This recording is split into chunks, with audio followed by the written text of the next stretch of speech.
இல்ல ப்ரோ. எனக்கு வந்து வண்டி ரன்னிங்ல தெரிஞ்சுக்கணும். நான் எவ்வளோ வேகத்தில போனா, எவ்வளோ மைலேஜ் தரும்ன்னு சொல்லிட்டு தெரிஞ்சுக்கணும் அப்படின்னு நெனச்சீங்கன்னா, அதுக்கு இன்னொரு வழி ஒண்ணு இருக்குது. நான் காட்டுறேன் இருங்க. லிட்டர் பை 100 கிலோமீட்டர் தான் போட்டிருக்கும். இதில வந்து ஆவரேஜ் போட்டிருக்காது. Litre per 100 kilometre. இது வந்து நீங்க எந்த அளவுக்கு போறீங்க, எந்த அளவுக்கு க்ரூஸ் பண்றீங்க, அத வச்சு மைலேஜ் கால்குலேட் பண்ணி தரும். இப்போ வந்து பார்த்தீங்கன்னா, நான் 5வது கியர்ல 446க்கு மேல போறேங்க.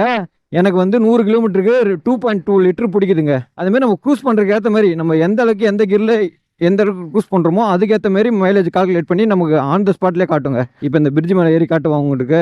இப்ப இந்த இடத்துல நான் பவர் குடுப்பேன். பவர் குடுக்குறப்ப எனக்கு பெட்ரோல் அதிகமா கன்சியூம் பண்ற மாரி இருக்கும். நான் 4த் கியர்ல 40 பிளஸ் போறேங்க. ஆனா எனக்கு வந்து 100 கிலோமீட்டருக்கு 4 லிட்டர் பிடிக்குமாங்க. அப்ப பாத்துங்க. இதே மாரி நான் க்ரூஸ் பண்ணின்னு போயின்னு இருந்தேன்னா, எனக்கு மைலேஜே தராது. அப்ப என்ன பண்ணணும், நான் க்ரூஸ் பண்ண விட்டேன்னா, அத பாருங்க. இப்போ வந்து 1.0 தாங்க காட்டுது. 6வது கியர்ல 50 கிலோமீட்டர் வேகத்துல தான் போறேன். 1.0 தாங்க போகுது. நான் க்ரூஸ் பண்ணவே இல்ல. விட்டுட்டேன். இப்படி கூட நீங்க ஓட்டுறத பார்த்து நீங்களே கரெக்ஷன் பண்ணிக்கின்னு உங்க வண்டிக்கு மைலேஜ் அதிகப்படுத்திக்கலாங்க. மைலேஜ் இது மூலியமாவும் ஏறும், இறங்கும். ஏற்றத்தாழ்வு இருக்கும். தெரிஞ்சுக்குங்க. ஏதோ எனக்கு தெரிஞ்ச வரைக்கும் இன்ஃபர்மேஷன்லாம் உங்களுக்கு குடுத்துன்னு இருக்கேன். உங்களுக்கு தெரிஞ்ச இன்ஃபர்மேஷன் எதுவா இருந்தாலும் சொல்லுங்க என்கிட்ட. நானும் தெரிஞ்சுக்கிறேன்.